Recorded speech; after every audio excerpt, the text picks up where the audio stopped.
അടിസ്ഥാന സൗകര്യങ്ങൾ കുറഞ്ഞതിന്റെ വീർപ്പുമുട്ടലിലാണ് പുനലൂർ തൂക്കുപാലം. കാലപ്പഴക്കത്താൽ ഇവിടെയുള്ള ഇരിപ്പിടങ്ങൾ തകർച്ചയിലാണ്. തൂക്കുപാലത്തിന്റെ പല ഭാഗങ്ങളിലും ആലുകൾ വളർന്നു തുടങ്ങി.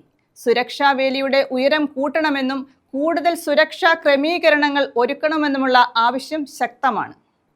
400 അടി നീളമുള്ള പുനലൂർ തൂക്കുപാലം കാണാൻ സംസ്ഥാനത്തെ വിവിധ ഭാഗങ്ങളിൽ നിന്നും നിരവധി പേരാണ് എത്തുന്നത്. എന്നാൽ അടിസ്ഥാന സൗകര്യങ്ങൾ ഇവിടെ കുറവാണ്. പുനലൂർ തൂക്കുപാലം പുരാവസ്തു വകുപ്പിന്റെ സംരക്ഷിത സ്മാരകമാണ്. തിങ്കൾ ഒഴികെയുള്ള ദിവസങ്ങളിലാണ് ഇവിടെ പ്രവേശനമുള്ളത്. കാലപ്പഴക്കത്താൽ ഇവിടെയുള്ള ഇരിപ്പിടങ്ങൾ തകർന്നു കഴിഞ്ഞു. കൂടുതൽ ഇരിപ്പിടങ്ങൾ വേണമെന്ന ആവശ്യം ശക്തമാണ്. പുനലൂർ തൂക്കുപാലത്തിന്റെ പല ഭാഗങ്ങളിലും ആലുകൾ വളർന്നു തുടങ്ങിയിട്ടും പ്രതിരോധിക്കാനുള്ള നടപടികൾ പുരാവസ്തു വകുപ്പ് അധികൃതർ സ്വീകരിക്കുന്നില്ല. നിരവധി നാളത്തെ ആവശ്യങ്ങൾക്കൊടുവിലാണ് പാലത്തിലെ ഉരുക്കി ചങ്ങലയ്ക്ക് സമീപം ലോഹവലകൾ നിർമ്മിച്ച് കുട്ടികൾ അപകടത്തിൽപ്പെടാതിരിക്കാൻ ക്രമീകരണം ഏർപ്പെടുത്തിയത്. ഇതിന്റെ സുരക്ഷാ പരിശോധന നടത്തണമെന്നും സുരക്ഷാ വേലിയുടെ ഉയരം കൂട്ടണമെന്നും സുരക്ഷാ ക്രമീകരണങ്ങൾ കൂടുതലായി ഒരുക്കണമെന്നുള്ള ആവശ്യവും ഉയർന്നിട്ടുണ്ട്.